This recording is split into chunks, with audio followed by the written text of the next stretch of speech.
Voilà, on est en direct à présent avec Marine Le Pen depuis Lille où elle faisait un grand meeting cet après-midi. Merci beaucoup Madame Le Pen d'être en direct avec nous sur BFM TV.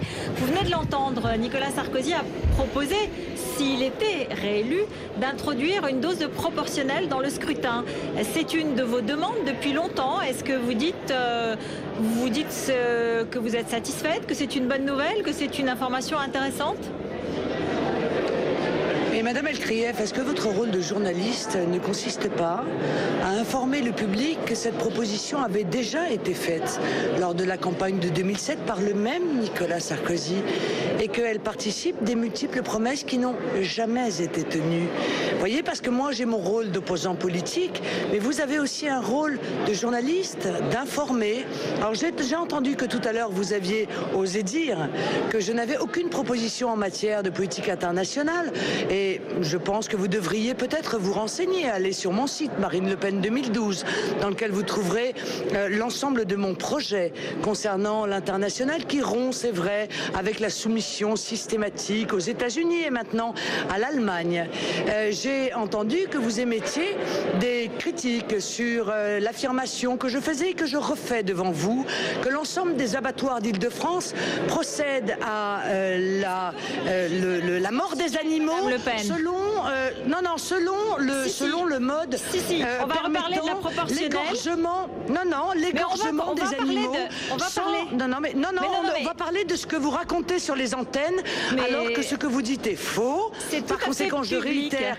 Et vos téléspectateurs, Madame, vont pouvoir juger. Je dis et je répète et je prouverai que l'ensemble des abattoirs halal en Île-de-France, tuent les animaux sans respecter la loi et les directives européennes qui consistent au préalable à les étourdir, ce qui leur cause d'abord une souffrance épouvantable et qui de surcroît nous soumet à des revendications religieuses que je n'admets pas, alors que les consommateurs ne sont pas informés de cela. Alors sur la proportionnelle, donc vous dites Nicolas Sarkozy l'avait proposé en 2007, il ne l'a pas tenu, il ne la tiendra pas non plus, c'est ce que vous nous dites ce soir. Non, Madame, mais il ne pourra pas la tenir puisqu'il ne sera pas élu.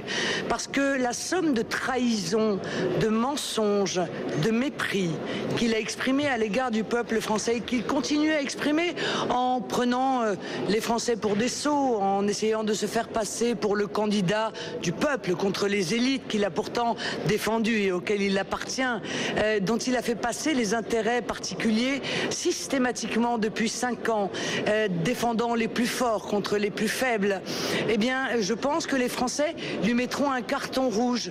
Et je vais même vous dire que moralement, il serait bon que Nicolas Sarkozy ne soit même pas présent au second tour pour lancer un signal, non seulement à lui, mais à tous ceux qui dans la classe politique pourraient penser qu'ils peuvent faire ou qu'ils pourraient demain faire la même chose que ce qu'il a fait pendant 5 ans.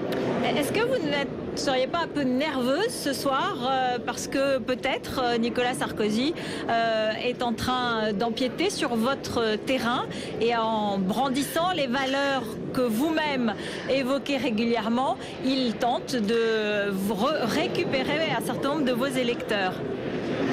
Non, Madame, c'est vous qui êtes nerveuse, semble-t-il, puisque vous êtes aveuglée par votre défense de la caste et des élites et cette admiration absolue que vous avez pour Nicolas Sarkozy et que vous exprimez en toutes circonstances. Et honnêtement, la malhonnêteté que vous avez à présenter mes idées d'une manière soit caricaturale, soit mensongère, mais c'est pas grave parce que je comprends, c'est un réflexe de caste en quelque sorte de votre part. Vous défendez la classe à laquelle vous appartenez et moi je défends le peuple.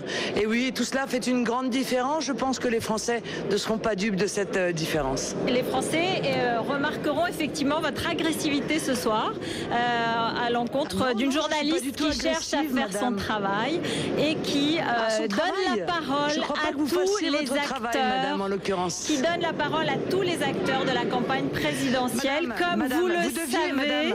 Comme vous le savez. Vous avez harangué vos téléspectateurs toute la matinée en leur indiquant que vous passeriez mon meeting en direct. Et vous avez rompu votre parole de la manière la plus malhonnête possible en décidant en réalité de ne pas passer 1 minute de mon discours, mais en appropriant le temps de parole au président sortant. Alors permettez-moi de ne pas avoir de leçons, en l'occurrence de moralité ou d'honnêteté à recevoir de vous. Alors Madame Le Pen, comme vous le saviez. Nous vous avions informé qu'au moment où Nicolas Sarkozy prendrait la parole, nous serions obligés de couper votre meeting. Or, il nous a été indiqué, immédiatement au desiderata de Nicolas Sarkozy qui a avancé son meeting justement pour me priver de parole. Mais c'est pas très grave. Il nous a été indiqué qu'il parlerait avant. Alors, comme vous le savez, vos meetings sont régulièrement diffusés sur BFM TV et ils le seront les prochaines fois, évidemment. Donc, je suis désolée que vous ayez cette frustration. Nous avons couvert votre meeting. Nous en avons rapporté l'essentiel. Ce sont vos téléspectateurs à qui vous avez menti pendant toute la matinée. Merci, Madame Le Pen. Comme vous le savez, vous avez toujours la parole sur BFM TV de façon absolument équitable et régulière. Merci d'avoir été en direct avec nous. C'est la pause publicitaire tout de suite.